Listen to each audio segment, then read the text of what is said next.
A la medianoche del 24, las campanas no solo anunciaron la Navidad, sino también a un visitante de ultratumba. ¿Sabías que algunos fantasmas prefieren celebrar la Navidad en nuestro comedor? Descubre por qué este vaso de vino terminó moviéndose solo antes de abrir los regalos. El caso de la cena incompleta es una de las historias paranormales más conocidas de Italia, que mezcla la tradición, el simbolismo familiar y lo sobrenatural. Este relato tiene su origen en el pequeño pueblo de Civitella del Tronto, ubicado en la región de Abruzos, al este de Italia, y se ha transmitido de generación en generación como un testimonio de algo inexplicable que sucedió en la Nochebuena de 1932. En el invierno de 1932, la familia Bernardi, una familia humilde de agricultores, se preparaba para celebrar la Navidad en su antigua casa de piedra, ubicada en las afueras del pueblo. La familia estaba compuesta por los padres Giuseppe Bernardi y su esposa Maria Grazia, y sus tres hijos, Alessandro de 18 años, Lucas de 12 años y Giulia de 8 años. Ese año, la familia estaba de luto por la reciente pérdida de la abuela Rosa Bernardi, quien había fallecido en octubre debido a una larga enfermedad. La abuela era una figura muy querida y respetada, y su ausencia pesaba sobre todos durante la temporada navideña. Como era costumbre en algunas regiones italianas, Giuseppe decidió dejar un lugar vacío en la mesa de la cena de Nochebuena como un gesto simbólico de respeto hacia los familiares fallecidos. En el plato vacío colocaron una pequeña rebanada de pan y un vaso de vino tinto, representando el deseo de compartir la comida con los seres queridos que ya no estaban presentes. La familia se reunió alrededor de la mesa y mientras comenzaban a cenar, la atmósfera era solemne pero cálida. Todo parecía normal hasta que, en medio de la comida, la pequeña Giulia señaló el lugar vacío y exclamó: «Mamá, el vaso se está moviendo». Todos los miembros de la familia miraron hacia el vaso de vino colocado en el lugar vacío. El vaso comenzó a inclinarse lentamente, como si alguien invisible estuviera bebiendo de él. No se derramó ni una gota de vino, pero la inclinación era evidente y persistente. Alessandro, el hijo mayor, intentó tocar el vaso para detener el movimiento, pero tan pronto como extendió la mano, el vaso volvió a su posición original de forma abrupta. Giuseppe, que era un hombre práctico y no creía en supersticiones, se levantó para revisar la mesa, pensando que podía haber algún movimiento de las patas o un desnivel. Sin embargo, la mesa estaba completamente estable. Maria Grazia, profundamente conmocionada, interpretó el fenómeno como una señal de que la abuela Rosa estaba presente con ellos. Giuseppe, aunque escéptico, no pudo ofrecer una explicación lógica y pidió a la familia que continuaran la cena, aunque el ambiente se había vuelto tenso y lleno de misterio. Giulia y Luca, los más pequeños, aseguraron sentir un ligero aroma a lavanda, el perfume que la abuela solía usar. Este detalle sorprendió a Maria Grazia, ya que la botella de perfume de Rosa había sido guardada en una caja desde su fallecimiento y no estaba presente en la casa. La historia fue compartida entre los vecinos de Civitella del Tronto, algunos de los cuales afirmaron haber experimentado fenómenos similares en sus propias casas durante la Navidad, relacionados con seres queridos fallecidos. Sin embargo, el caso de la familia Bernardi fue particularmente impactante debido a la cantidad de testigos presenciales y los detalles específicos. Las explicaciones propuestas para este caso fueron explicaciones religiosas, pues algunas personas interpretaron el fenómeno como un mensaje de la abuela Rosa, quien agradecía el gesto simbólico y recordaba a la familia que ella aún estaba con ellos en espíritu. Explicaciones científicas, pues, Otras personas sugirieron que el fenómeno pudo haber sido una ilusión óptica o un efecto físico relacionado con el peso del vino en el vaso, aunque los testigos insistieron en que la inclinación era demasiado precisa y deliberada como para explicarse de forma racional. Y explicaciones paranormales, pues investigadores del fenómeno paranormal han señalado este caso como un ejemplo de interacción poltergeist, vinculada a la fuerte carga emocional de la época navideña. El caso de la cena incompleta se convirtió en una historia representativa de las tradiciones italianas relacionadas con los espíritus de los ancestros. Este relato no solo muestra un evento inexplicable, sino también la fuerza, la idea de la Navidad como un momento en el que los lazos familiares trascienden incluso la muerte. Esta es la historia conocida. Ahora profundicemos en la explicación. Si bien la familia Bernardi pensó que los había visitado el espíritu de la difunta abuela Rosa, que evita que haya sido otro espíritu quien en realidad haya movido el vaso de vino y haya aprovechado la oportunidad de hacerse pasar por la abuela cuando la familia Bernardi dejó una silla vacía en la mesa del comedor como tributo a la abuela.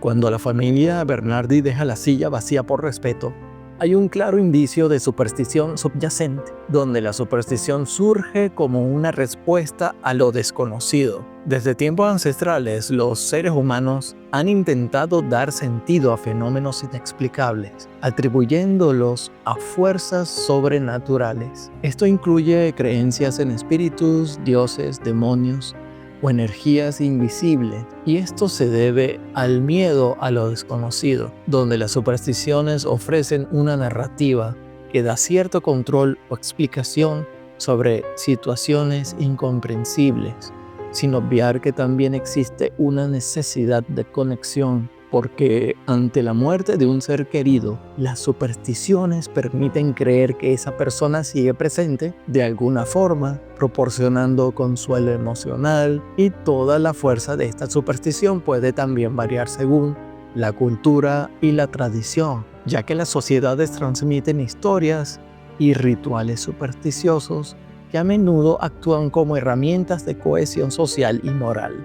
Sin embargo, este sistema de creencias puede abrir la puerta a interpretaciones erróneas o manipulaciones, ya sea por parte de otros seres humanos o, en nuestro caso, de la cena incompleta, manipulaciones por parte de espíritus del error con mucho ego. Entonces, ¿qué son realmente estos espíritus egocéntricos y tan bromistas? Ya te cuento más, pero antes te invito a suscribirte a este canal, a darle al botón me gusta y activar la campanita para que YouTube te informe cada vez que publique un nuevo video.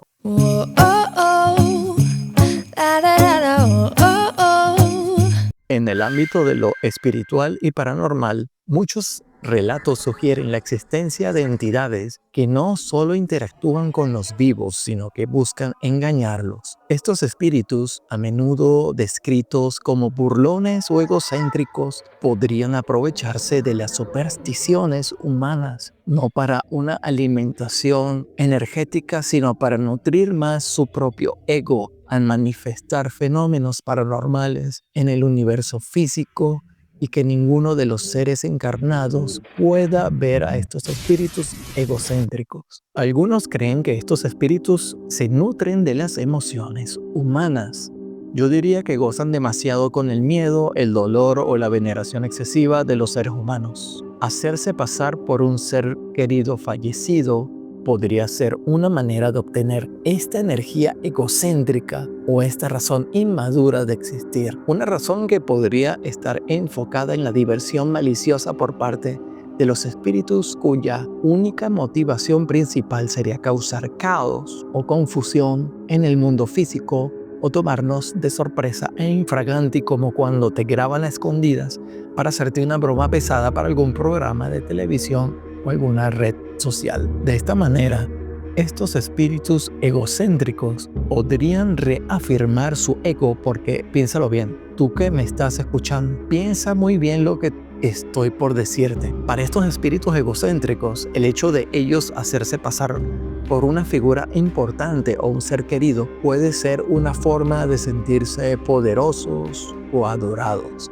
Entonces, las supersticiones son catalizadores que promueven la intención de uno o varios espíritus para generar un fenómeno paranormal en el universo físico, y esto lo lograrían disminuyendo la velocidad de los vórtices de energía que los componen a ellos. Y estos espíritus podrían enfocar esa energía para, por ejemplo, mover un objeto pequeño o tal vez un vaso. Pero esta intención acosadora de los espíritus ante nosotros sería consecuencia de la creencia en lo sobrenatural de los seres humanos, que sería el foco de atención que atrae experiencias paranormales. Por otro lado, la energía del miedo y la sugestión son imanes que atraen a los espíritus egocéntricos, unas conciencias que nunca buscan causar el bien, sino evadir el altruismo, porque donde abunda la superstición, las personas están más predispuestas a interpretar cualquier anomalía, sonidos, sombras, movimientos, como actividad paranormal. Esto puede crear un ambiente fértil para que los espíritus burlones se manifiesten o sean percibidos. O sea, tu credulidad exagerada a modo de fe no razonada, ya sea por una creencia férrea o por una superstición o una creencia rígida, a causa de un dogma religioso donde no hay espacio para el libre albedrío y el análisis, pueden hacerte presa fácilmente de las depredadoras, hambrientas y egocéntricas ansias de manipulación de unos seres que pueden verte a ti, pero tú no a ellos, como los peces que están dentro de la pecera, que no ven más allá del mundo que los rodea, ni quienes están observándolos desde la sala de su casa. En otras palabras, superstición, fe ciega, miedo y dogmas nutren fenómenos poltergeist, mientras que racionalidad, crítica, seguridad y apertura mental matan los fenómenos poltergeist. ¿Por qué crees que prácticamente todos los casos de vírgenes que sudan y lloran sangre ocurren en los países donde más creen ciegamente en la Virgen María? ¿Por qué estos fenómenos paranormales de apariciones de la Virgen María no ocurren en países no religiosos o no cristianos? ¿Acaso por alguna ilógica y egocéntrica preferencia hacia algunos y no hacia otros? ¿O simplemente porque no les estás dando alimento mental o motivos reales a esos espíritus egocéntricos para que no se aparezcan ante ti? Porque si no sientes miedo, si no crees que ellos te puedan afectar física o emocionalmente, y si crees que tu sano amor propio hacia ti mismo y hacia los demás es protección suficiente ante ellos, entonces estos espíritus egocéntricos a quienes no les importa brindar servicio altruista al universo, en vez de molestarte a ti porque te ven fuerte mentalmente y seguro de tus objetivos, se irán a molestar a alguien más, alguien débil, con miedos, inseguro, supersticioso, dogmático y de mente cerrada, sin importar el mes que sea, sin importar si es Navidad. Este planteamiento tiene sentido desde una perspectiva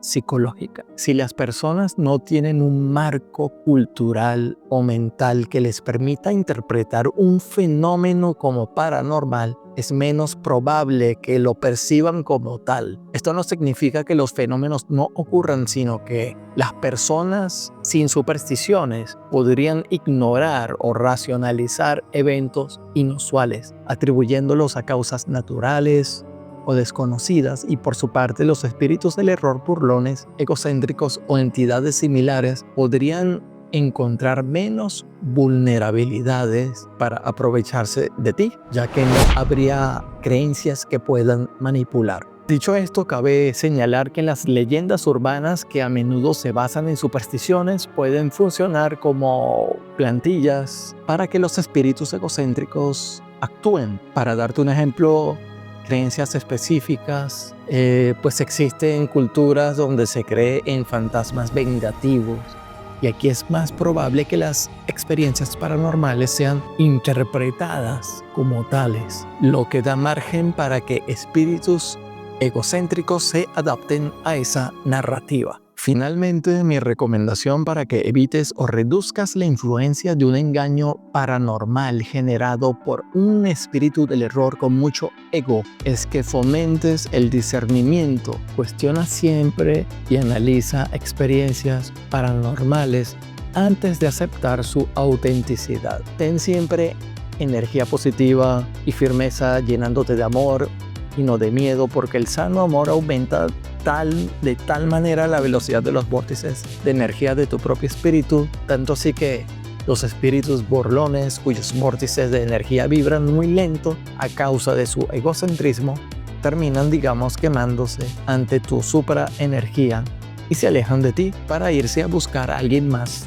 débil sobre quien ellos piensan que tendrán poder al enviarle más conceptos mentales de miedo y dudas al córtex cerebral de estas personas que podrían estar viviendo incluso un momento de depresión transitoria en su vida. También te recomiendo que separes la superstición de la espiritualidad y del altruismo. Adopta prácticas espirituales que no dependan de supersticiones para que no abras la puerta al engaño. Además, ayudar a que este mundo sea mejor está al alcance de todos nosotros por igual, sin necesidad de estar las 24 horas del día orando, encerrado, arando en el mar desde donde no podrás tenderle la mano a alguien que lo necesite, o darle un buen consejo a una amistad para que no se suicide, es otra opción, como me tocó hacer a mí alguna vez. Discierne entre lo real y lo fabricado, ya sea en el plano físico o espiritual, para navegar estas experiencias con claridad y equilibrio. Déjame tu comentario abajo, estás invitado a suscribirte a este canal, a darle like y hacer clic en la campanita. Gracias. But this is my favorite holiday. It's a chance to start over new.